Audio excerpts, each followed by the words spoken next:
Traffic കുരുക്കപ്പെട്ട് ശ്വാസം മുട്ടി കഴിയുന്ന നാടാണ് ഇന്ന് മോചനം നേടുന്നത്.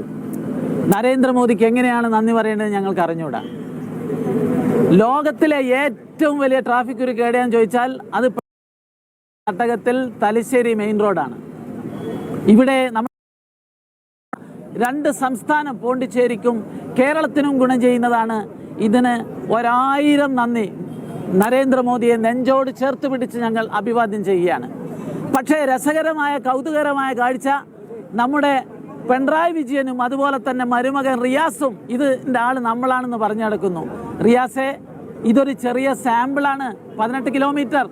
കഴിഞ്ഞ 10 കൊല്ലത്തിനിടയിൽ നരേന്ദ്രമോദി 50,000 കിലോമീറ്ററാണ് ഇതുപോലെ എക്സ്പ്രസ് ഹൈവേ രാജ്യത്താകെ ഉണ്ടാക്കിയിട്ടുള്ളത്. വികസനത്തിൻ്റെ ഒരു പ്രവാചകനാണ് നരേന്ദ്രമോദി. നരേന്ദ്രമോദി ഈ നാടിന് ചെയ്തിട്ടുള്ള ഒരു സഹായത്തിൻ്റെ വലുപ്പം അറിയണമെങ്കിൽ കേരളത്തിൽ ഈ ഒറ്റ വരിയിൽ കൂടി ആളുകൾ അങ്ങോട്ടും ഇങ്ങോട്ടും യാത്ര ചെയ്ത് കൂട്ടിമുട്ടി മരിക്കുന്നത് വർഷത്തിൽ 4500 ആളുകളാണ്. 50,000 ആളുകൾക്ക് പരിക്കേൽക്കുമായിരുന്നു. നിങ്ങളറിയോ, പരിക്കേറ്റതാണ് മരിക്കുന്നതിനേക്കാൾ കഷ്ടം. പരിക്കേറ്റ ഒരാളുടെ പേര് ഞാൻ ഓർമ്മിപ്പിക്കാം. നമ്മളെ കുടുകുട ചിരിപ്പിച്ച ജഗദീഷ് ശ്രീകുമാർ കേരളത്തിലെ അപകടത്തിന്റെ ജീവിച്ചിരിക്കുന്ന രക്തസാക്ഷിയാണ്. ഒരു വലിയ യുദ്ധമായിരുന്നു കേരളത്തിലെ യാത്ര. അതിൽ നിന്ന് മോചനമാണ്, അതിൻ്റെ തുടക്കമാണ് നരേന്ദ്രമോദി ഞങ്ങൾക്ക് സമർപ്പിച്ചിട്ടുള്ളത്. നരേന്ദ്രമോദിക്ക് 1000 നന്ദി പ്രകാശിപ്പിക്കുകയാണ്. നന്ദി നരേന്ദ്രമോദി, നന്ദി. നരേന്ദ്രമോദിജിയുടെ ഗ്യാരണ്ടി എന്താണ് എന്ന് ഈ നാട്ടിലെ ജനങ്ങൾ അനുഭവിച്ചറിയുകയാണ്. അഴിയൂർ മുതൽ മുഴപ്പിലങ്ങാട് ഒന്നും ഇതുമായി ബന്ധപ്പെട്ട് അവകാശപ്പെടാനില്ല. ഇതിൻ്റെ സ്ഥലം ഏറ്റെടുക്കലിൻ്റെ 25% കൊടുക്കണമെന്ന് പറഞ്ഞു.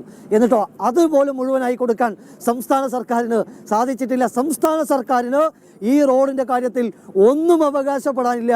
എന്നിട്ട് പോലും സംസ്ഥാന സർക്കാർ അവരുടെ ഫോട്ടോകൾ വളരെ കൃത്യമായും ഫലപ്രദമായ രീതിയിലുള്ള ഇടപെടലുകൾ കേന്ദ്ര സർക്കാരിൻ്റെ ഭാഗത്തു നിന്നുണ്ടായി. ആർക്കും പരാതിയില്ലാതെ മേൽപ്പാലങ്ങൾ വരേണ്ടടുത്ത് മേൽപ്പാലങ്ങളുണ്ട്.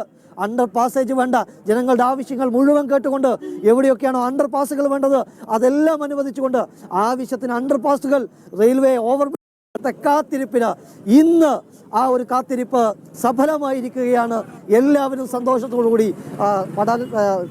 പടകങ്ങൾ പൊട്ടിച്ചുകൊണ്ട് മധുര പലഹാരം വിതരണം ചെയ്തുകൊണ്ട് ഉത്സവ അന്തരീക്ഷത്തിൽ തന്നെ ഈ ഒരു മുഹൂർത്തത്തെ അക്ഷരാർത്ഥത്തിൽ ഉത്സവ പ്രതീതിയിലേക്ക് മാറ്റാൻ ഈ നാട്ടിലെ ജനങ്ങൾ ഒരുങ്ങി കഴിഞ്ഞിരിക്കുകയാണ്.